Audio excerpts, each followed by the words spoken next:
मैंने तो चलेगा स्टार्ट किया। ये सर चलो देखो, तो हमारे पास क्वेश्चन नंबर 5 क्या था, sin a is equal to 3/4, ठीक है। और ये बोलता है find cos a and tangent a। अब ये क्वेश्चन थोड़ा सा अलग है हमारे पास, ठीक है। अब इसने ये नहीं बताया कि ट्राइंगल कौन सी है हमारे पास, है ना, परपेंडिकुलर भी नहीं बताया इसने, हाइपोटेन्यूज नहीं बताया, इसने क्या बोला sin a जो है हमारे पास 3/4 है। तो हम लोगों को पता है कि पंडित बद्री प्रसाद हर हर बोले सोना चांदी तोले। तो ये बोलता है कि भाई E/H किसके बराबर होता है, आपके साइन थीटा के बराबर होता है। समझ में आया सबको? P/H किसके बराबर होता है, हमारे साइन थीटा के बराबर। तो P क्या है हमारे पास, जो ऊपर दिया है ये हुआ मेरे पास P और ये हुआ मेरे पास H, है ना। और अब ये बोलता है कि आपने क्या निकालना है, cos a और टेंजेंट a। cos a किसके बराबर होता है हमारा, B/H। इसका मतलब मुझे किसकी वैल्यू चाहिए, b की वैल्यू चाहिए। तो हम लोगों को पता है कि भाई ट्रिग्नोमेट्री के जितने भी फंक्शंस हैं जनरली हमारे पास किस पे लगते हैं, आपके राइट एंगल ट्रायंगल, ठीक है। तो अब इसमें सिर्फ इसने साइन नहीं बोला, ये भी नहीं बताया कि हमारे को राइट एंगल डायरेक्ट कहां पर है, कुछ नहीं बोला। तो आपकी मर्जी, आप कुछ भी करो। तो मैं इसको लिख लेता हूं जैसे कि, अच्छा बेस इसको पकड़ना, A B C। तो मैंने बोला ट्रायंगल कौन सी है मेरे पास, A B C। समझ में आया सबको? तो देखो इसने परपेंडिकुलर कितना दिया हम लोगों को, 3 दिया है, हाइपोटेन्यूज दिया इसने 4।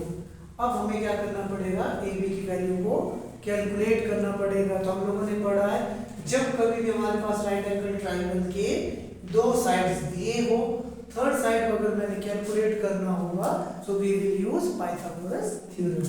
तो मैं लिखूंगा इन राइट एंगल्ड ट्रायंगल कौन सी वाली, BAC या CAB, ठीक है ना। आप चाहे यहां से लिखो चाहे यहां से लिखो। अगर मैंने राइट एंगल ट्रायंगल की बात की है तो A शुड बी, मतलब जो A जो है आपका बीच में होना चाहिए आपका, ठीक है जी। तो देखो हमारे पास, तो मैं लिखूंगा according to Pythagoras theorem. Pythagoras theorem बोलती है आपकी हाइपोटेन्यूज का स्क्वायर जो किसके बराबर होता है, आपके बेस के स्क्वायर प्लस परपेंडिकुलर के स्क्वायर के बराबर। AC की वैल्यू कितनी है हमारे पास, 4 का स्क्वायर। AB की वैल्यू हमने कैलकुलेट कर दी, इसको मान के चलते हम x, तो ये आ गया x स्क्वायर प्लस AC कितना था मेरे पास, AC डाल दिया हमने, AC की वैल्यू हमारे पास 3 का होल स्क्वायर, ठीक है जी। तो 4 का स्क्वायर कितना होता है हमारे पास, 16। तो मैंने बोला था इसको हमने क्या करना है, इधर लेके आना है। तो 3 का स्क्वायर कितना हो गया हमारे पास, 9 is equal to x square. So x square is equal to 7। I think x की वैल्यू 16 में अगर आप 9 माइनस करोगे तो कितना आ गया हमारे पास, 7। तो x की वैल्यू आ गई हमारे पास √7, ठीक है जी। तो अब हमारे पास क्या आ गया, बेस की वैल्यू भी आ गई √7। अब सब कुछ है हमारे पास, P की वैल्यू भी है, B की वैल्यू भी है और H की वैल्यू भी है। तो मैंने क्या निकालना था आपको, cos A।